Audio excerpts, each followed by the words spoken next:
Yo, what's going on, y'all? It's Cone back here again today with another episode of After the Buzzer, the show where I recap the NBA games from the night. And finally, I'm saying a sentence that I thought I'd honestly be saying like a week ago. The Eastern Conference Finals have wrapped up. We have an Eastern Conference champion. Denver finally knows who they're going to be playing in the NBA Finals after waiting for like a week following their sweep of the Los Angeles Lakers. And it was a crazy road to get to this point through the Eastern Conference Finals. Of course, coming into this, the Miami Heat were looking to become the second 8 seed to ever make the NBA Finals after taking down the 1-seeded championship favorite Milwaukee Bucks, the really fun upstart New York Knicks in the first and second rounds. Now they had their biggest challenge in the Boston Celtics, who were looking to make back-to-back finals appearances. They took down the really tough Philadelphia 76ers in 7 games, following a crazy Jason Tatum 50-point masterclass. It looked to be a really fun series, but Miami started things off dominantly. Not only did they take the first 2 games in TD Garden, but they took game 3 as well in Miami in dominant blowout fashion, winning by like 30 points. The Celtics' body language was terrible. They looked like they had completely given up, and it seemed like Miami might end up sweeping the team that, if you put these squads against each other in a first round series, I probably would have picked Boston to sweep them if you go back to the beginning of the playoffs. But this Heat team wasn't ordinary, and it seemed like they were poised to match Denver's sweep with one of their own, as these 2 squads would advance to face each other in the NBA Finals. But Boston had other plans, and not only did they bounce back and win 1 game, they won 2. They won 3 to make a Game 7 possible, becoming just the 4th team to ever force a Game 7 after being down 0-3 in a series, and they did it in miraculous fashion, winning Game 6 off a Derek White putback buzzer beater, literally with 0.1 seconds left on the clock. It was absurd, and so Boston, of course, comes into this game with a ton of momentum. They've won 3 games in a row. They just won in buzzer beater fashion, breaking the Heat's heart at the last second. A lot of people were expecting them to pull this thing off, become the first team to ever bounce back from such a deficit. They were also at home, like they were in TD Garden, becoming the first team ever in this position to have their Game 7 at home. It seemed like it was a perfect storm for the Celtics to pull off the impossible and become the only team in the 76 years of the NBA to do what they were about to do. But of course, this Miami Heat team has been nothing but resilient. I mean, they not only lost their first play-in game, but they also lost Tyler Hero, one of their best players, in the first game of their first round series. They lost game 2 of that series in blowout fashion, despite Giannis going down with injury. The Heat were still seen as underdogs, but they battled back. They continuously won, even when they won at 3-1. Many people were still picking the Bucks to win the series, but Jimmy Butler and the rest of the guys closed this thing out. It's a team full of underdogs, of undrafted players. I mean, they're in an 8 seed at this point in the playoffs. Again, they're looking to become the second 8 seed to ever make the NBA Finals. This is one of the most resilient teams that I have ever watched. And not only did they show that in this game, but they showed that they were not the underdogs, that they came into this game knowing that they were not going to let the Celtics make history. Eric Spoelstra said after Game 6, I don't know how we're going to do it, but we are going to go into Game 7 in TD Garden and win.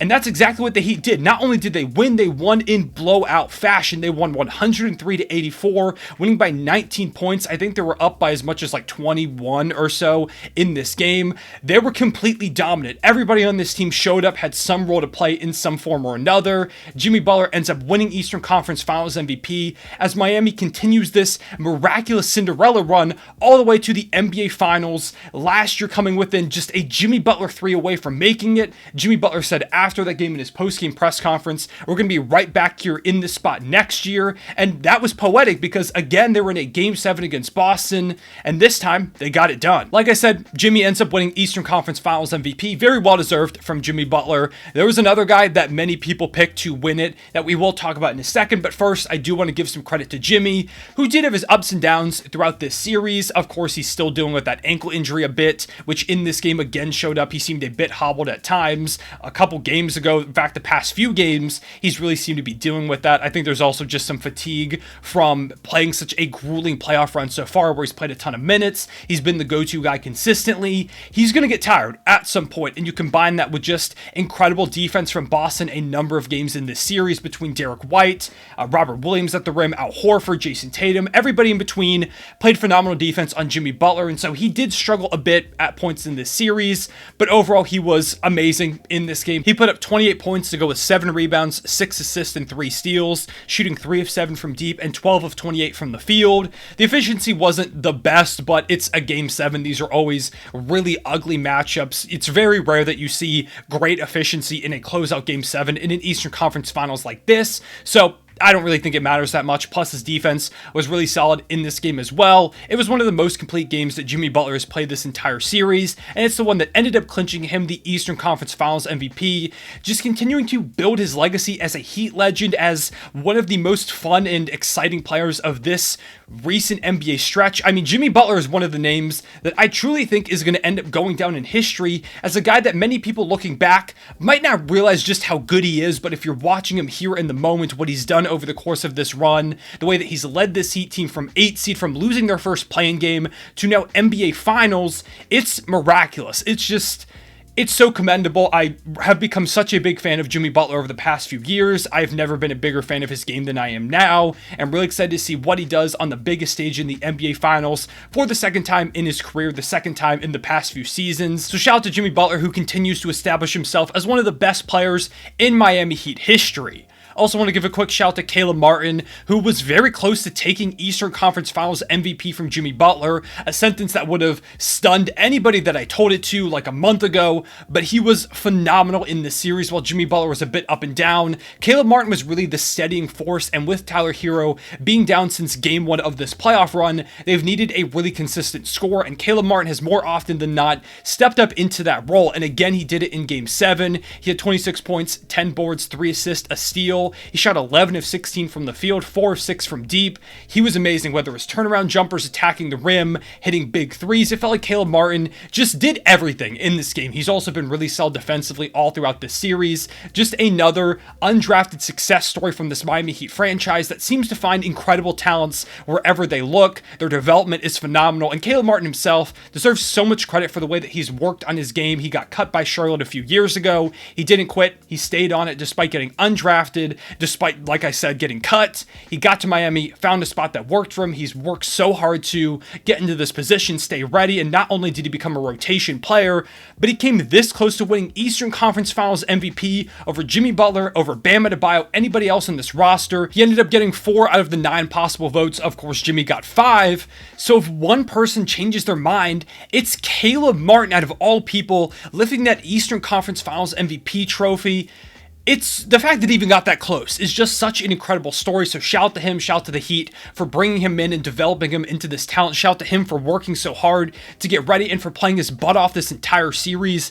They needed somebody really consistent all throughout this run. Caleb Martin has been that guy, and it's been incredibly fun to watch. Also, other quick shouts for the Heat. Bam Adebayo offensively has really struggled in this series and as of late, but defensively he's been consistently really, really good. He was amazing. One of the biggest reasons why the Celtics couldn't seem to get anything going in this game was Bam Adebayo's defense. Even if he's not going to give you great offensive production, he's going to absolutely clamp up. They're going to need a lot more of that in the NBA Finals, but they're also going to need him to be better offensively. Hopefully Bam has that in the tank. Duncan Robinson and Gabe Vincent both had 10 points in this one, both been big contributors. Kyle Lowry had 7.7 rebounds and 5 assists and was a plus 26 in this game.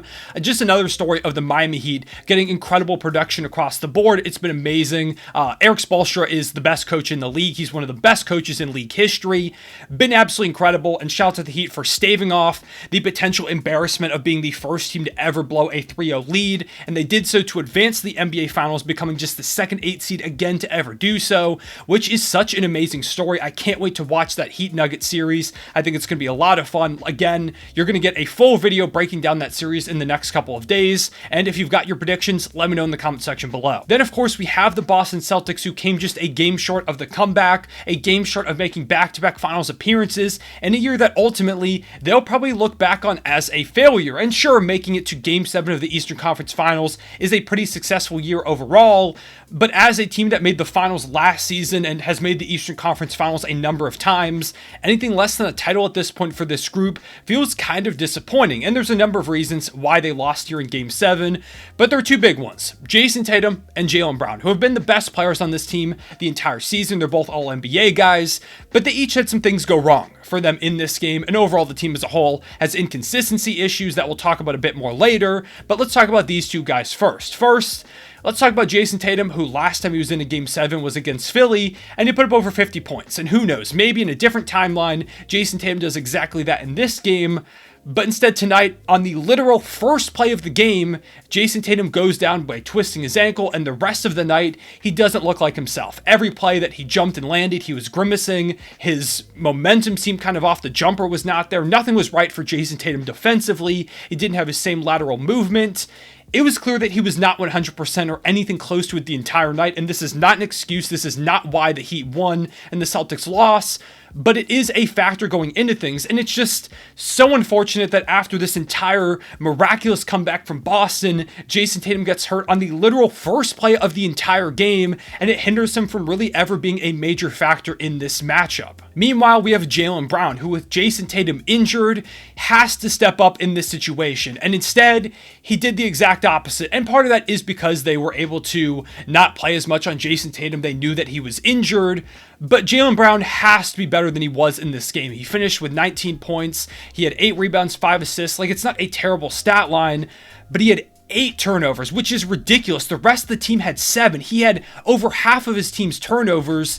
The Heat as a whole team had 12, so he nearly caught up to their total by himself, which has always been a big issue with Jaylen Brown. His handle is not great. He kept losing the ball. He was just getting plucked left and right. He also shot 8 of 23 from the field, 1 of 9 from deep. He and the rest of the Celtics, it felt like just kept settling for these really long threes, which was unnecessary. They never really tried to attack inside. Maybe part of that was because of Bam Adebayo's presence down low, but they just kept settling for these threes, which was a disaster early because they began this game 0 of 12 from deep, and they ended up shooting 9 of 42, which is a disaster, but at least it's better than 0 for. But really, I just don't know why they kept settling for these contested outside shots. Jaylen Brown was one of the biggest culprits of this, and between the turnovers, it was a really bad game from Jaylen Brown. From the duo as a whole, of course, Jason Tatum was injured, so he has a bit more of an excuse. But of course, in these moments, they need a bit more out of this duo, and it again brings up some questions in people's minds. I'm seeing a lot of people on the timeline saying that, hey, maybe it's time to give up on Jaylen Brown and Jason Tatum as a duo. And I think that's a bit crazy to say because these two guys have made numerous Eastern Conference Finals. They made an NBA Finals last season. They're both all NBA caliber guys. I don't think you can give up on this duo, especially not when they're still both really young. I think they're both like 25, 26 years old. Maybe one of them is 27 at this point, but they're both young. Like, there's still plenty of time for this duo to continue to get better alongside each other. You can still put a lot of talent around these guys. I still think the Celtics could be really good built around Jason Tatum and Jaylen Brown for years to come. I think breaking them up is a bit reactionary. Now, there is a concern with Jaylen Brown because he's due for a massive contract being an all-NBA player now. I think it's roughly around $300 million. So that is a bit concerning if you don't want to pay him. But to be honest, I don't think the Celtics have much of a choice. Jason Tatum voiced very vocally after the game that he wants Jaylen Brown back if JB wants to be there, which is a question. We've seen him be a bit hesitant to answer any questions directly about how much he wants to be in Boston over the course of the year. But ultimately, if he does want to return, you've got to bring him back. I really don't think you have much of a choice. I don't think there are many trades out there that make you a lot better right now than you would be with Jason Tatum and Jaylen Brown there as your duo. So I think ultimately they end up bringing him back. I think they just need to improve some stuff on the peripherals. Al Horford is kind of getting older. I think you're probably going to have to replace him with someone else who's a bit younger. You'll have Danilo Gallinari maybe next season fully healthy, which is a big addition to your team. You've still got Robert Williams. If he can stay healthy, is a big addition. Derek White had a great all-defensive season. Marcus Smart's, of course, a defensive player of the year level guard. Like, this is still a really good team. I think they just need to fill out the squad a bit more, address a couple of holes, find some consistency as well, whether that's, maybe they think about firing Joe Mazzulla. I would be shocked if they did, but it's the NBA, the current state of which is just, if you disappoint, you probably fire your head coach. So maybe they end up moving on from him, or they just, give him another season where he learns, he gets better. Maybe this team finds some consistency, and I think, again, they could be towards the top of the Eastern Conference, but there are some issues with this roster. They're not at all a flawless team. They've got to address those. They've got to be more consistent. Jaylen Brown has to stop turning the ball over. Jason Tatum himself, even beyond this game, has to be a bit more consistent. They need him to be a top 10 player every night that he's out there. And I think the Celtics ultimately will be back probably in a similar position next year, whether that's the Eastern Conference Finals or somewhere towards the top of the conference. It's just a matter of who's actually on the roster when they do so next season. So yeah, with all that being said, I think those are my closing thoughts on the Eastern Conference Finals as a whole in this Game 7. Again, shout out to Miami. It's been such a pleasure watching this team play and make it all the way to the NBA Finals. Excited to see how they face off against Denver. Boston, again, I don't think it's this massive disaster that some people are making out to be. Of course, you would have loved to see them make the comeback if you're a Celtics fan, but ultimately, I think they'll be fine going forward. They've just, again, got to address some of those issues that we've talked about basically this entire playoff run.